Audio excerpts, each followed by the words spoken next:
This is an interesting conversation that I wanted to have today because I find it very interesting, especially with Generation Z and Generation Alpha, which is the come up of our next society as we go into this world of the apocalypse, probably, and just this idea of technology pretty much overruling the humans. So, with that being said, I found this story pretty impeccable about the fact of the matter that a school took it upon themselves to come up with a cell phone ban on students and say that they won't be allowed to use their cell phones in school. And it's funny because when I was growing up in high school, cell phones wasn't really a problem. I wasn't I wasn't on my cell phone in class. Strict policies and making sure that you was paying attention at all times, taking notes and stuff like that. And don't get me wrong, I had my cell phone on me, and I'm not going to say that I was the most perfect student ever that was in school. But sometimes when it came to doing little things like cheating on tests and asking the persons for the answers, yeah, we sent that text out to each other, asking each other like, what's the answers to question number two? Is it A, B, C, or D? But we always try to make sure that we didn't do things to get caught while we was in class. So sometimes we got lucky, sometimes we didn't. But in this era, we have an understanding that, especially when it comes to a lot of popular apps, such as TikTok, I don't know if Snapchat is really still popular, Instagram pretty much going dead, and the couple of other apps that's out there, that students or, the attention span of a lot of these children are lower, that they don't really want to engage with people in society. Their eyes is glued to their phone. And I'll admit, when it comes to different technology advances or technology that I have in my own home, I also admit that I might have some type of lower attention span when it comes to paying attention on things, but that can also improve. But the thing about it is, with this cell phone ban, is it productive or is it not productive? Let's check it out. Pete, fair use. Developing now, dozens of students skipped classes today at Madison High School, part of an ongoing protest over a ban on cell phones. Which, according to students, now includes pat downs. Jason Miles is live outside of the school with more. And Jason, what's it like now as school dismissal is set to happen in about 30 minutes? Yeah, pretty quiet right now. Buses and parents showing up. Dismissal at 4:30 here at Madison High School. But this morning, many kids showed up to school but didn't end up going inside. Relatively small compared to the entire student body, but this boycott was very vocal. Well, this feels like a prison today. Prompted by Madison High School. Well, the fact of the matter is like when they do a lot of these comparisons, I mean, school is a prison. It's supposed to be geared towards indoctrination. You put your child in a school for 12 years, they go on a school bus, they get sent into these classrooms for about 8 hours. Your child gets fed the lunch that they want to feed you, and they teach you exactly what they want to teach to your son or daughter. I mean, obviously out there, people who want to have children and all that other stuff. If you advise I'm all for free liberty and expression. If you want your child to be homeschooled, or, you create a community of people who are like-minded and want to have separate education, I say go for it.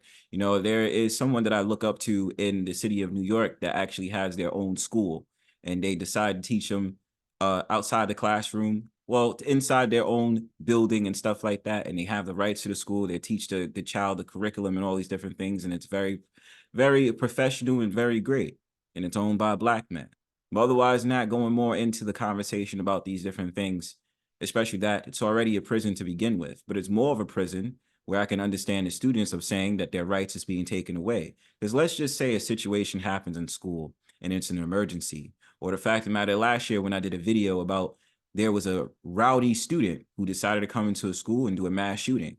What is the child going to rely on then if they don't have their cell phone? It should be restrictive privileges of using a cell phone inside of a classroom. But at the same time, there's a part of me that understands why it happens. School's new cell phone ban. They want to pat us down now. We didn't see any pat downs, but could tell phones were being confiscated, part of a plan to cut down on disciplinary issues centered around cell phones, according to HISD. One of the issues inside that they've decided to ignore. The school shared this graphic on social media last night, saying that each grade would enter through different doors as of this morning. At every entrance, there was at least 4 different district officers. And that's the problem right there, because that's just a setup on how they would have other things go. because at the study looking at a different view of it, it's basically a way of separating and isolated students based on age and what grade they're in. Secondly, relying on the fact of the matter that they have to go through different places to enter in so that they could be vetted, therefore being pat down and not being allowed to look at different things, in which students will try to take different measures and different ways of trying to get that cell phone in. There's already many ways to slice this pie, but really thinking about exactly what they're doing, yeah, you could say it's taking their rights away, but at the same time, the disciplinary actions in the school, you got to think about it. Is it an overwhelming issue with these students using their cell phones in a classroom, like interrupting the class to make a video about a student taunting a teacher? Or is it the fact of the matter that they want to be able to watch TikTok all day while they're in the classroom, while they're trying to learn a good history lesson? And I mean, you should pay attention to it, because a lot of these teachers of today are being caught on video and saying like, F this, I don't even want to work for the school anymore because of the harsh treatment that they have to put up with these students. We've never seen her at our school before. It's never been here. Senior Tavion Scott is headed to Tennessee State University next year, but not before trying to change things at his soon-to-be alma mater. My short-term goal as of right now is I want our principal to listen. Not listen. I want him to actually hear us out. Because you can listen, but if you're not hearing what we actually have to say, it makes no difference. And brother, I'll say to that, I mean, I understand what you're saying, but the principal totally hears and listens to exactly why what you're doing is exactly why he put that dumb shit in place. You know what I'm saying? I mean, I'm not trying to taunt the young brother who's speaking. It's just the fact of the matter, like when they have these rigid, crazy ass rules, it just becomes one of those sort of things in one ear and out the other. And which is the reason they implemented the rule in the first place, because it had to be more of the complaints that's coming from the teachers that's tired of the students, tired of their students going around in the classroom and only being on their phones. And then when they're asked to put their phones away, they start making a scene. So everything starts to happen for a reason. There is a reason why this rule and this ban was put in place. But of course, everybody is entitled to having their own opinion and why the ban is not necessary. All of this started last week when the cell phone ban first came up. I'm told things were fairly relaxed until today, when some parents once again joined in. I work for myself. I took off today and said I'm going to come out here with my two daughters and the rest of these beautiful students, because for the simple fact, somebody has to stand up to what they're doing to James Madison. A school where conflict may continue to erupt. We was in that meeting for 2 days. Over cell phones. And we got a statement today from Houston ISD that mirrored a statement sent to us earlier in the week. It stood by the cell phone ban here at Madison, but says that cell phones are allowed to be kept in backpacks and used in certain cases at other schools. But again, not here at Madison, not at this time. You can read that full statement on KHOU.com. Reporting live from Madison High School on the far southwest side, Jason Miles, KHOU 11 News.